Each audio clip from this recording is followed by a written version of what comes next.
네, 내용의 뉴스 인사이드 함께하고 있습니다. 지난 11일에 윤석열 대통령이 전 정부 탓을 하면서 우리 대한민국의 군은 골병 들었다 이렇게 얘기를 해서 깜짝 놀랐습니다. 진짜 이 군에 종사하시는 정말 이 장병 여러분, 또 군 가족 여러분들 매우 화가 나고 속상했을 말이기도 한데요. 어쨌든 그러면서 군을 개혁하겠다고 대통령이 나섰고 군을 개혁할 적임자로 김관진 전 국방장관을 내세웠다는 게 또 한 번의 충격이었죠. 자, 오늘은요 사성장군 출신의 김병주 더불어민주당 의원을 모시고 군 관련 내용과 현재 민주당 상황에 대해서 한번 이야기 나눠보도록 하겠습니다. 의원님 어서 오십시오. 네, 안녕하십니까? 안녕하세요. 예.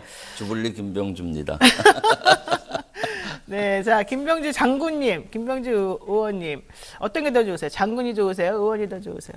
뭐? 다 좋으세요? 예, 예. 어머 욕심꾸러기 아니에요, 좀? 사실은 대장이 제일 좋습니다. 아, 대장님. 장군 중에서도 별 4개는 대장이라고 합니다. 대단하신데요. 이야. 대장님. 자. 자, 그래서 이제 우리가 또 이 국방 안보 이슈를 안 여쭤볼 수가 없습니다. 대통령께서 국방혁신위원회라고 하는 거를 출범을 네. 시키셨습니다. 그러면서 김관진 전 국방장관을 혁신위원, 민간위원 중에 한 명으로 이제 위촉을 했습니다. 자, 그러면서 이제 부위원장이다라고 얘기를 했는데요. 일단 이 국방혁신위원회라는 게 정확히 뭔지, 네. 그 다음에 여기 김관진 전 장관이 여기에 포함된 게 무슨 뜻인지 한번 여쭤보겠습니다. 네. 국방혁신위원회라고 만들었는데 사실 저도 뭘 하는지 모르겠어요. 이것은 옥상옥이 될 확률이 많죠. 그렇죠. 윤석열 대통령이 위원장이고 김관진 전 장관이 부위원장으로 해서 민간인 8명과 또 거기에 현 국방부 장관과 안보실장이 포함되더라고요. 이것은 그야말로 옥상옥이 될 수가 있죠.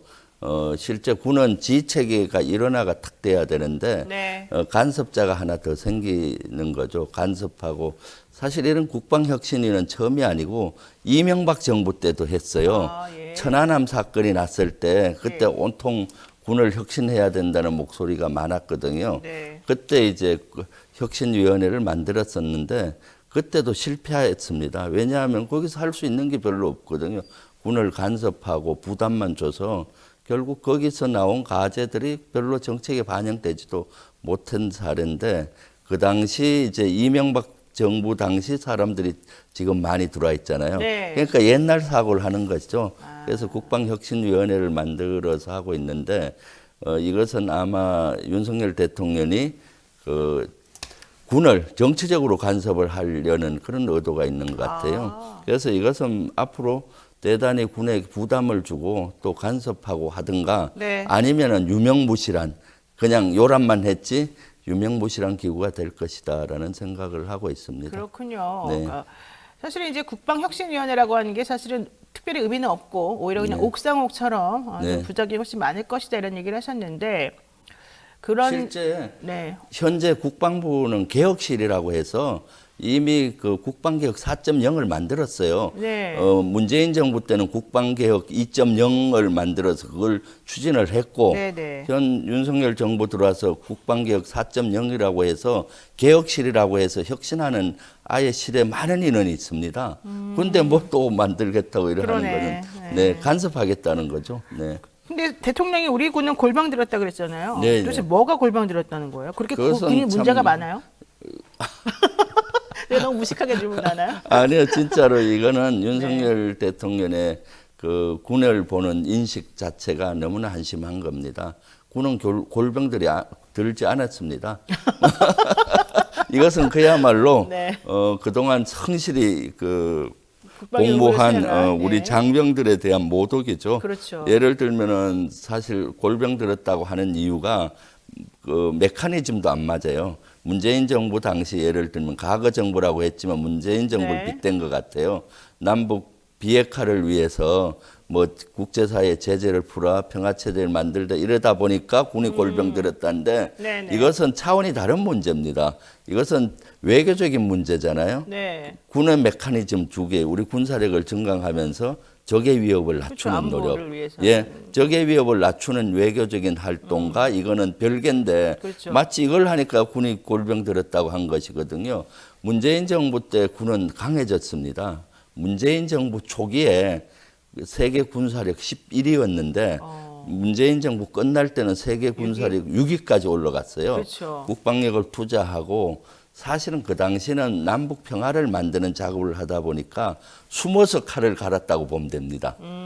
훈련도 숨어서 하고. 근데 지금은 네. 내가 칼 갈고 있다 동네방네 떠들고 소문을 하고 내고. 있는 거죠. 그런 차이가 있는 뿐이죠. 그래서 골병 들었다라고 표현하는 것은 윤석열 대통령이 국군 통수권자로서 너무나 잘못된 표현이다. 이것은 우리 국군 장병들에게도 사과를 해야 된다고 봅니다. 그리고 국방혁신이 만든 멤버 중에도 문재인 정부 때 현역으로 있었던 분도 있어요. 아, 그래요? 예, 그런 사람들을 골병들 그러면 지금 군이 골병 들었다라고 만약 거기 사실이라면은 지금 현 이종석 국방부 장관, 네. 그 김승경 김승경 합참의장 합참의장. 이런 사람들 다 날려야 돼요. 그렇죠. 그 사람들이 군을 골병 들게 한 주범 그 아니겠습니까? 사람들이 잘못한 건데. 다 잘못 현재 참모총장까지. 네. 그러니까 말이 계속 어떻게 문재인 정부를 평가절하하려고 군까지 이렇게 폄하하고 있는 거죠. 맞습니다. 사실은 문재인 대통령 때는 사실은 그 북한하고 평화스러운 상황을 좀 계속해서 노력하고 추구하고 그러긴 했습니다만은 또 국방비도 많이 투여를 했었었고 그래서 네. 정말 우리나라 군의 위상이 많이 올라가 있었고 내실이 다져졌다 이런 평가를 많이 받았는데 네. 오히려 지금은 그냥 시끄럽게 동네방네 떠들고 다니면서 그냥 꽹가리 치는 느낌, 네, 실속은 그렇죠. 하나도 없는 네. 그러면서 이제 계속 아내만 대고 또 뭐라고 하는 느낌이 좀 들어서 이게 좀 잘 되는 건지 잘 모르겠어요. 네. 자, 지금 김병주 의원님을 응원하는 댓글이 많네요. 대박항해님과 신명철님이 주블리 김병주 의원님 반갑습니다. 사랑합니다. 막 이런 얘기도 하셨고요. 네. 배동호님께서는 남양주 사무소 개소식은 잘 되고 있는지 궁금하네요. 뭐 이런 얘기도 하셨고요. 네. 이런 얘기도 있어요. 노영희 변호사하고 김병주 의원님하고 남매 같습니다. 예, 이건 좀 자, 그런데 더 황당한 건 황당하다기보다는 뭐라고 하는 줄 아세요? 오경숙님이 두 분이 남매 같아 닮았어요. 귀여우세요 이러다가 네. 그 다음 또 다른 분이 박현우님이 피부색도 비슷합니다. 나 이런 얘기 내 생전 처음 들어보네.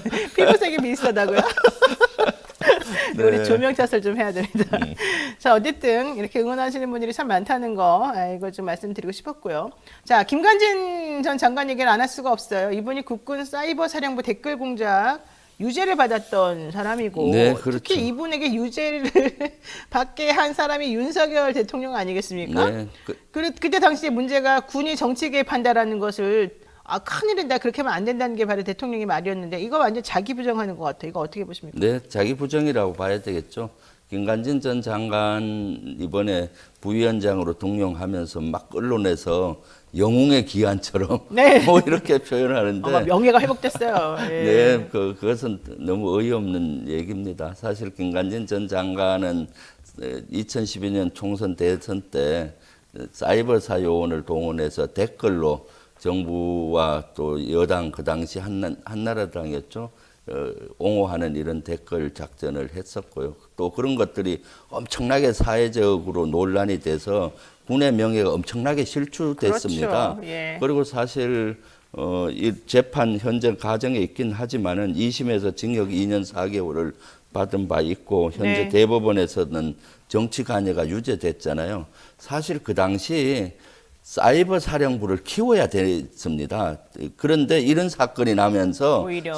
군의 위신이 떨어지고 사이버 사령부의 위신이 떨어지면서 키울 수가 없었어요. 사실은 그 당시 북한이나 또는 주변국에 대응하기 위해서 사이버 사령부를 키워서 네. 우리 국민들로부터 사이버 해킹이나 이런 걸 보호받았어야 되는데 군의 명예도 실추시켰고 군의 미래로 가야 되는 사이버 분야도 그렇죠. 제대로 발전을 못 시켰던 분이에요. 네. 그리고 또 이분은 사실 뭐 마치 군에서 엄청나게 존경받는 원로라고 하는데 저는 제대로 존경 못해요. 왜냐하면 그분이 군사령관 당시도 뭐 작전을 썩 잘한 것이 아니고 그 당시 제가 연합사 부사령관 보좌관 할 당시에 그 미국 장군도 그 당시 일군 사령관 김병관 장군은 대단히 높게 평가했는데 이분이 상군사령관 할 때 그렇게 높게 평가하지 않더라고요. 장관이 돼서도 사실은 여러 가지 문제가 많았습니다.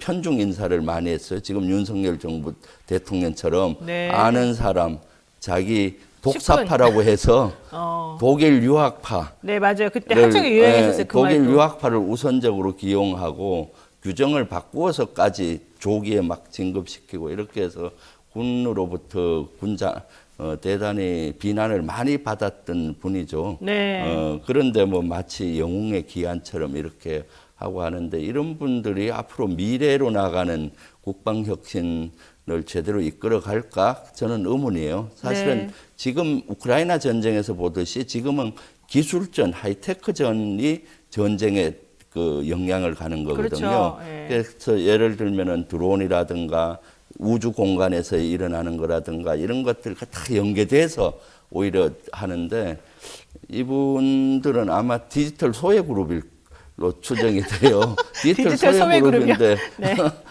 예, 어떻게 디지털 시대를 이끌어 갈 수가 있겠어요? 저는 이것은 그냥 상징적으로 지금 이렇게 하지 않았나 싶습니다. 아니 근데 저는 그것도 그런데 제가 좀 지적하고 싶었던 건 왜 대통령은 자기가 문제라고 생각하면서 수사를 엄청나게 해가지고 감옥에 보낸 사람들 다 도로 막 사면시켜주고 복권시켜주고 다 또 기용하고 이러는 겁니까? 이거 무슨 뜻이에요, 도대체 이게? 그 당시 윤석열 대통령이 이 분야도 수사한 네, 걸로 알고 엄청나게 있는데 뭐라 그랬어요, 그때? 그러면서 다시 다 기용을 하고 하니까 그야말로 자기 부정이죠. 네.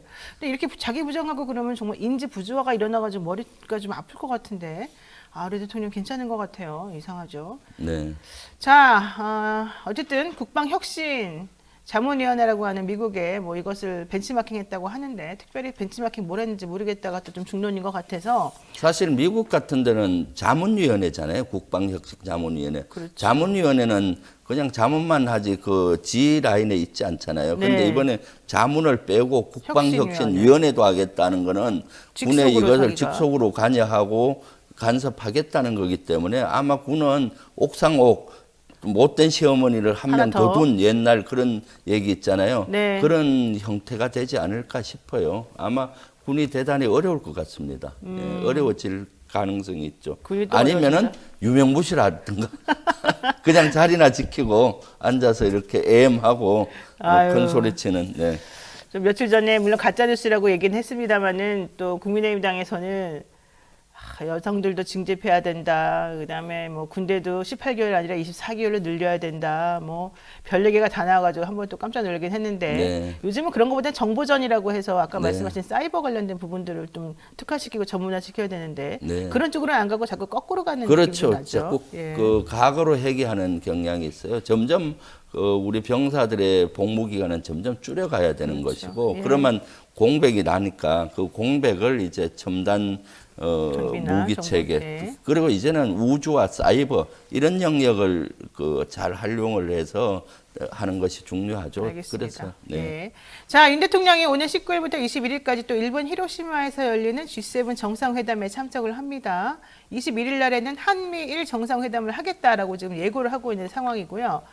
요점은 북한의 핵미사일 위협 등 공동 위기에 대한 대응과 전략적 공조 방안이다. 이제 이걸 의제로 하겠다 이런 얘기입니다. 결과적으로는 한미일에만 계속해서 조금 집중을 하면서 뭔가 북한에 대해서 공동으로 대응해 보겠다 이제 이런 취지인 것 같은데 이게 저는 이렇게까지 그냥 한쪽으로 이런 표현 괜찮을지 모르겠습니다. 몰빵하면서 너무 좀 국제적으로 전체 흐름을 보지 못하는 건 아닌가. 지금 솔직히 말하면 미국하고 중국이 사이가 안 좋긴 한데 안 좋아 보이는 것 같다고 별도로 또 뒤에서는 미국하고 중국이 손을 잡고 있다는 얘기가 또 들리거든요. 네. 근데 우리만 왜 이렇게 너무 지나치게 이렇게 할 필요가 있을까요, 과연? 그러니까 30년 전으로 회귀하고 있죠. 네. 30년 전 1990년 이전에는 구소련이 있을 당시 공산진영과 민주진영이 나누어져 있을 때는 가능한 가능하지만 얘기지만. 지금은 얽히고 설켜서 안보 문제뿐만 아니라 경제, 문화교류, 인적 네트워크 이런 게 다 연결돼 있잖아요. 네. 그런데 너무 한쪽만 보는 것 같습니다. 그래서 윤석열 정부에서는 전략적 그 모호성을 버리고 명확성을 한다고 하면서 우리 대한민국을 위기로 빠뜨리고 있어요. 네네네. 한미일 이것을 계속 강조하고 있잖아요. 그러다 보면 어떻게 되겠습니까? 북중러 구도가 그쵸. 되는 거고 그럼 당장 우리가 중국으로부터 여러 가지 경제적인 문제가 생기는 것이고 러시아도 마찬가지고요. 그걸 더 중요한 거는 북한의 핵미사일을 풀 수가 없어요. 네. 이제는 북한이 어떤 도발을 하더라도 예전 같으면 유엔 안보리에서 제재를 했잖아요. 네. 근데 이제는 북한이 핵실험을 한데도 중국과 러시아는 동의 안 해서 그러네요. 유엔 안보리에서 제재를 못 합니다. 아. 그러면 외교적인 제재나 경제적인 제재를 못 하면은 예. 무슨 제재를 하겠어요? 한미일이 군사적인 옵션을 만질 수밖에 없어요. 그 너무 위험하잖아요. 네, 그렇죠. 전쟁 나는 건데 그렇게 되면. 그러니까 그렇게 되게 되면 점점 어려워지잖아요. 그러니까 점점 한반도를 위기로 빠뜨리는 이런 정책을 쓰고 있어서 걱정이죠. 그래서 윤석열 정부가 들어와서 1년 동안 보면은 확실히 한반도의 전쟁의 위기가 훨씬 더 고조됐고 그러니까요. 동북아 지역에서의 안보의 불균형성이 훨씬 높아졌다. 이렇게 네. 보여지는 거죠. 저는 지금 이렇게 되면 북한만 행복해하고 있을 것 같아요. 네, 그렇죠. 북한은 지금 대단히 네. 주도권을 갖고 있는 거죠. 왜냐하면 무슨 일을 해도 네. 유엔 안보리 제재가 안 들어오잖아요. 그렇죠. 이제는 네. 뭐 중국하고 러시아가 네. 뭐 직간접적으로 엄청나게 옹호를 해줄 테니까. 그러니까요. 네. 그러면은 손 안 대고 코풍격이 되는데 네. 전 이러다가 우리나라만 개밥에 도토리 되는 거 아닌가 솔직히 이런 생각이 네, 듭니다. 그렇죠. 이게 미국하고 일본에만 이렇게 의존하다 보면 그들이 또 마음을 바꾸거나 노선을 바꾸게 되면 우리만 되게 애매해지거든요. 스탠스가. 특히 중국 문제와 러시아 문제까지 끼어들고 있잖아요. 네. 그 얘기하지 안 해도 되는 대만 문제를 계속 얘기함으로써 중국과 각을 점점 세우고 점점 적재시 쪽으로 가고 있고요. 네. 러시아도 마찬가지입니다. 우크라이나 전쟁에 우리가 그동안 러시아를 규탄하고 여러 가지를 했어요. 인도적 물자라든가 비군사 물자를 지원한 거. 이 정도는 국제사회에서 충분히 한 겁니다. 그런데 우크라이나 전쟁에 살상 무기를 네. 지원할 가능성을 자꾸 얘기했잖아요. 그렇죠. 그러니까 이제 러시아하고 적대국으로 점점 한 발 한 발 가까이 가고 있어서 문제입니다. 러시아와 지금은 비우호국으로 러시아가 분류돼 있거든요. 그런데 이제 살상 무기를 우크라이나에 주는 순간 적대국이 됩니다. 그럼 당장 뭐가 문제냐? 우리 교민이 16만이 살고 있어요. 그렇죠. 교민들의 안전이 문제가 되고 160개 기업들이 나가 있습니다. 네. 당장 그 기업들이 직격탄을 맞을 것이고 장기적으로 여러 가지 또 문제가 되죠. 또 러시아는 북한에 무기를 주겠다 뭐 이렇게 하잖아요. 네. 그러니까 무기를 준다든가 첨단 기술을 가르쳐 주게 되면 우리에게 큰 위협이 되고 또 직접적으로 동해안 지역에서 계속 러시아가 비행기를 띄운다든가 전투기를 띄워서 위협을 하고 네, 있는 게 위협하고 사실이거든요. 있어요. 예, 예. 이러한 것들이 이제 우리 대한민국의 안보를 위기로 몰고 가고 있는 거죠. 네. 그래서 이번에 한미일 그 G7 회담이 끝나고 난 다음에 21일 날 한미일 정상회담을 해요. 네. 이때 북한 핵 미사일에 대응한 공조를 강화하면서 아마 여러 가지 또 그 군사적인 이런 협력 관계를 강화할 걸로 보이는데 이런 것들이 더욱더 한반도를 위기에 빠뜨린다. 그리고 중국과 북한 그리고 미국과 일본의 페이스에 말려드는 겁니다. 왜 미국과 일본은 한미를 강조하겠어요? 북한은 대의명분이고 속내는 중국을 견제하는 겁니다. 미국도 그렇고 일본도 그렇고. 네. 그런데 우리는 북한만 견제하면 되는 것이거든요. 그렇죠. 중국과 러시아는 적절점을 유지하면 되는 것이고요. 미국과 일본에 말려 들어가는 그런 꼴이 되는 거죠. 네. 저는 김병지 의원님 모시면 좀 시원할 줄 알았더니 네. 더 막 좀 답답해지는 상황인 것 같아요. 그렇죠. 말씀드리니까. 저도 밤잠이 안 와요. 실제 점점 더 위기로 치달려 가고 있으니까. 네. 그렇군요. 네. 야, 고라니 이건 제가 안 읽어드리려고 그랬는데 이 댓글을 읽어드려야 네. 되겠습니다. 지금 밤잠을 못 주무신다고 하니까 네. 고라니님께서 김병주 대장님 군에 계실 때 얼마나 고뇌하셨는지 속이 환한 머리를 보니 알 것 같습니다. 무한 박수를 보냅니다. 이분은 좀 뭐 이게 좋게 들으면 좋은 말인데 또 오해하면 오해할 수 있겠습니다. 소갈머리가 없다고. 네, 제가 봤을 때는 엄청나게 고뇌하신다는 얘기를 이제 아마 하시고 싶었던 것 같아요, 이분도. 어쨌든 밤잠도 못 주무시고 지금 우리나라의 이 상황을 걱정하고 계신다 했는데 의원님만 그런 게 아니에요. 우리 모두가 좀 그런 것 같아요. 네, 그렇습니다. 네, 그럼 앞으로 이제 어떻게 해야 될 것 같습니까? 이제 요거는 좀 요 주제 관련해서 한마디 좀 여쭤보고 정리하겠습니다. 우리 대통령 어떻게 해야 돼요? 사실 철저히 국익 중심의 실용 외교를 해야 됩니다.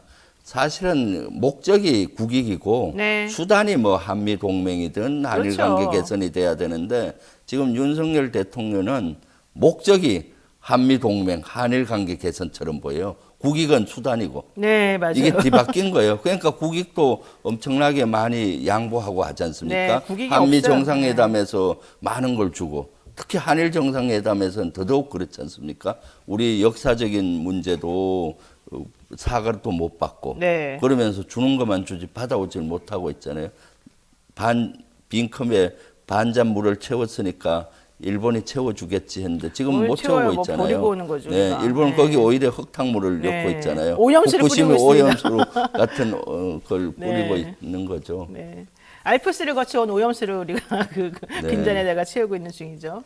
자, 어쨌든 그러니까 대통령이 좀 정신 차리시고 이 외교라고 하는 것은 명확성이 중요한 게 아니겠다. 전략적 모호성이라고 하는 측면에서 정말 우리나라 국익을 위한 게 무엇인지 다각도로 생각하고 연구해서 하나하나 무게감을 가지고 조금 행동해 주셨으면 좋겠는데 그 부분이 조금 아쉽다. 전략적 이런 모호성이 조금 어려운 단어라서 우리 시청자분들이 조금 어려울 수 이해하시기 있는데 위해서. 네. 사실은 전략적 모호성은 3살, 4살 어린애들도 다 압니다. 아. 행복을 위해서. 뭔가 하면은 3살, 4살 난 어린애에게 네. 우리 부모들이 제일 짓궂은 질문을 하잖아요. 엄마가 좋아, 아빠가 좋아. 네, 네. 근데 그 친구는 3살, 4살 어린애도 50대 50으로 똑같이 엄마 아빠를 좋아하진 않아요. 맞아요. 엄마를 조금 더 많이 좋아하든가 아빠를 조금 더 많이 해도 불구하고 어린애는 어떻게 해요?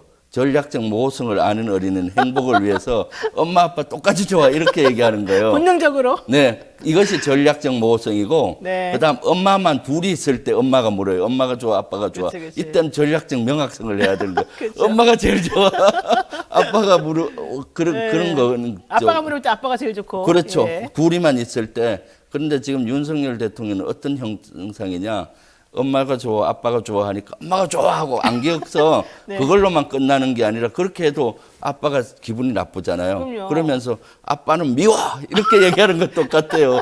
한미일 정상회담 가서 미국 좋아, 일본 좋아하고 가만히 있으면 되는데 중국 미워, 러시아 미워 이렇게 얘기하는 어린애의 형상을 하고 있으니 지금 더 위기로 치달리는 거죠. 3살짜리 어린아이도 전략적 모호성과 명확성을 이해하고 늘 살아가는데 그러네요. 진짜로 국가를 운영하는 데는 더 이런 지혜가 필요한데 전략적 모호성을 버리겠다, 명확성을 취하겠다는 것은 그야말로 이해가 안 가는 부분이죠. 그러니까요. 네. 아니 근데 장군님이신데 무슨 선생님 같으세요. 어떻게 이렇게 설명을 쏙쏙 들어오게 잘하시니까. 금방 이해가시죠? 네, 금방 이해가 됐습니다. 그러니까요. 네. 아, 제가 잘못했습니다. 전략적 모호성.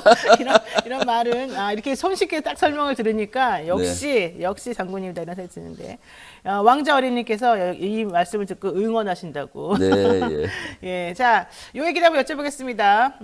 내년 총선 이제 1년도 남지 않았는데 지금 민주당 좀 위기 상황이 좀 닥친 것 같기도 하고 그런데요. 의원님께서는 사실 비례대표, 네, 예. 비례의원으로 입성하셨는데 이번에 그러면 지역구에 도전을 하셔야 되겠네요. 네, 그렇습니다. 지난번에 남양주을 지역을 고려하신다고 그때 회견도 하시고 출마 선언도 하셨던 걸로 알고 있는데 네. 왜 그쪽으로 하셨는지 그 상황 좀 설명 드릴까요? 네. 사실 뭐 비례대표는 다시 비례대표하기 어렵습니다. 네, 그렇죠. 우리 그 당에서는 안보 전문가니까 한 번 더 해야 된다는 여론도 있긴 해요. 그렇지만은 더 한다는 건 말이 안 되고 이제 지역을 정해야 되는데 남양주 을은 별내 진접 지역입니다. 거기는 제 생활권입니다. 40년 동안 생활권이었어요. 네. 40년 전에 육사 다닐 때 육사 붙어 있습니다. 육군사관학교가 그 근처에 있는 거죠? 바로 붙어 있어요. 붙어 있어요. 그러면 이제 2주에 한 번씩 40km 행군을 하는데 주로 별내 진접 일대에서 했어요. 네. 제 땀이 막 녹아서 모든 나무들이 40년 동안 컸습니다. 그 나무들이 잘 자란 게 다 의원님의 땀 때문이다. 그래서 사실은 그 지역은 최근에 엄청난 속도로 발전을 했는데 그럼요. 예, 예. 통합적인 발전이 안 됐습니다. 그래서 제가 거기 가서 좀 더 발전을 시키겠다는 거고 사실 지역 주민들도 저를 필요로 하고 있습니다. 그 지역의 발전을 위해서는 추진력 있고 일 잘하는 사람이 와야 된다라는 그렇죠. 여론들이 많은 것 같고요. 제가 지금 사무실을 열고 지역 주민들 인사를 쭉 다녀보니까 너무 잘했다 환영하는 분위기입니다. 예. 자, 영도 70님께서 남양주 을로 이사 가고 싶다 이렇게 얘기하시고, 김영수님께서 김병주 의원님의 탁월한 식견과 명료한 분석에 항상 감동하고 있습니다. 사성 장군은 고스톱 시대가 거졌던 게 아니겠죠. 이 시대 네. 진정한 장군님이십니다. 응원합니다. 했는데 또 어떤 분은 이런 얘기도 하네요. 김한정 의원 지역구인데요. 이거 어떻게 하시겠다는 거죠? 네. 경선을 해야죠. 사실 경선. 기존에 국회의원이 있는데 제가 네. 가게 돼서 미안한 마음은 있죠. 그렇지만 우리 민주당에서는 시스템 공천이 이미 지난 21대부터 정착이 돼서 대다수는 이제 경선으로 가고 있습니다. 그래서 가서 경선을 하고 선의의 경쟁을 하려고 하고 있습니다. 그러니까 네. 경선하면 된다는 자신감 있으시니까 하시겠죠? 사실 비례대표는 네. 의원이 돼서 가보니까 상당히 기울어진 운동장이에요. 기존에 있는 의원들에게 지역위원장이나 의원들에게는 모든 권리당원 명부나 가지고 있고 저는 아무것도 없어요. 그렇죠. 기울어진 운동장인데도 불구하고 그래서 한 8대2 정도 지금은 불리해요. 그렇게 네. 많이 불려요? 네, 예. 그 정도 불리하더라고요. 그런 정도로 불리한데 그래서 정치 개혁도 필요하다고 저도 느껴요. 맞아요. 그런데도 불구하고 제가 누굽니까? 여러 가지 전략을 가지고 그러네요. 승부수를 띄우고 군사 전략하시듯이. 네, 군인 정신으로 하나하나 다지려고 합니다. 아침부터. 알겠습니다. 김한정 의원이 재선 지역구인데 지역구에서 당선되신 그 의원이 가지고 있는 이 네트워킹이 얼마나 대단하겠어요. 거기에 네, 지금 그렇습니다. 비례 초선이 네. 도전한다는 거잖아요. 네, 네. 그럼에도 불구하고 어쨌든 상당히 자신만만하게 지금 말씀하고 계셔서 저도 조금 막 갑자기 급 관심이 막 쏟아지고 있는 상황이기도 합니다. 네, 어쨌든 제가 군에 있을 때도 네. 평생 전쟁만 생각하고 생각했잖아요. 좀 무섭네요. 전쟁만 생각했다니까. 전쟁에서 승리 전략. 네. 그러니까 왜냐하면 제가 사성 장군일 때는 한미연합사 부사령관도 했지만은 한미 지상군 사령관을 했어요. 우리 한국의 육군과 미국의 육군들을 네. 다 지휘하는 거예요. 어머나. 그럼 저의 판단에 따라서 국가 운명이 좌우될 수가 있습니다. 그랬네요. 전시가 된다면은 네네. 전쟁을 그러기 때문에 공부도 많이 하고 승리하는 전법을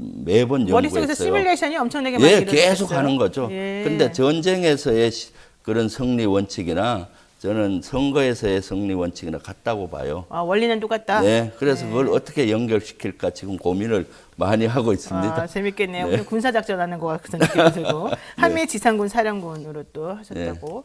자, 여러분 한번 좀 지켜봐 주시고 응원하시는 분들 있으시면은 좀 같이 한번 힘을 좀 모아주시면 좋을 것 같기도 합니다.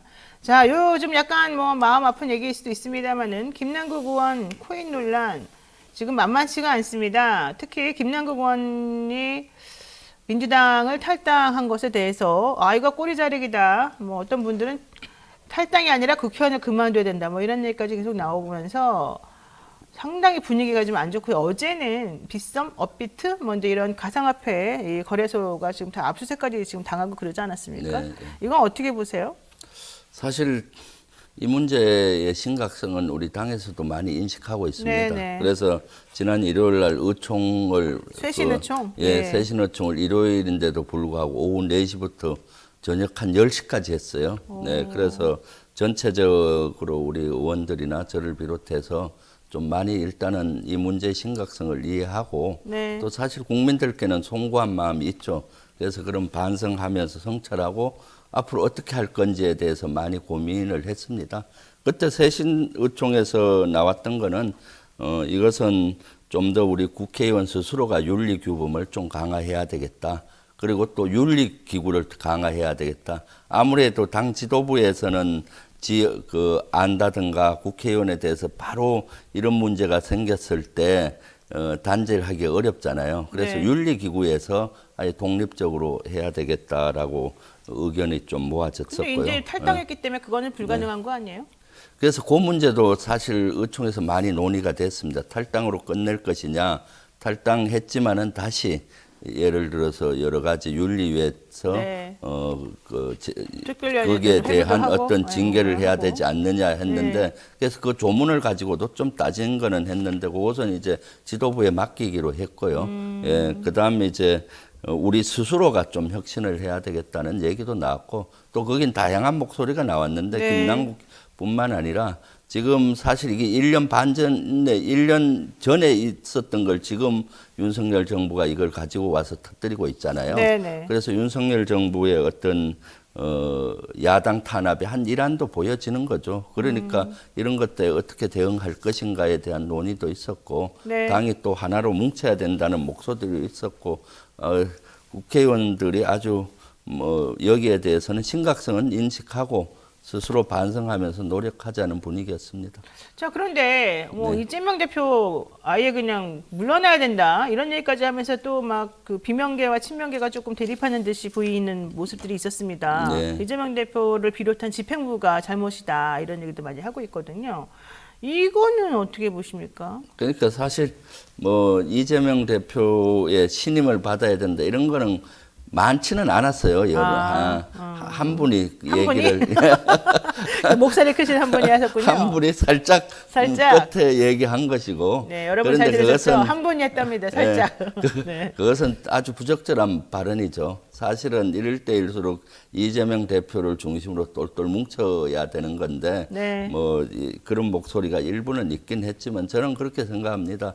이런 위기가 기회입니다. 위기와 기회는 늘 동일선상이잖아요. 그렇죠. 이 위기를 위기로만 보게 되면 위기가 되는데 기회로 봐야 되는 겁니다. 그래서 어떻게 기회로 보느냐? 여기에 대한 통렬한 우리가 반성을 하고 또 이런 재발 방지 노력도 하고 네. 앞으로 또 우리 당이 어떻게 혁신할 것인가를 고민해서 그런 모습을 보여준다 그러면은 지금 다소 신뢰가 좀 떨어졌을 수 있는데 이건 빨리 회복이 되면서 신뢰를 네. 받을 수 있는 거죠. 지금이야말로 이재명 대표를 중심으로 똘똘 뭉쳤을 때 윤석열 정부의 야당 견제라든가 폭정이라든가 막아낼 수 있다. 또 이런 얘기도 그 의총장에서 많이 나왔습니다. 근데 그런 얘기는 안 나오고 마치 일부 의원들이 좀 얘기한 이런 극소수 얘기들 이런 것들이 마치 뭐 전체적인 이재명계 의견이냐? 네. 또 싸움을 부추기는 이런 얘기들이 밖에서 자꾸 하는 것 같아요. 그렇군요. 네. 이게 예. 또 언론에 누가 또 흘리고 막 좀 그런 또 좀 자기 장사하는 분들이 좀 있나 보네요. 그러니까요.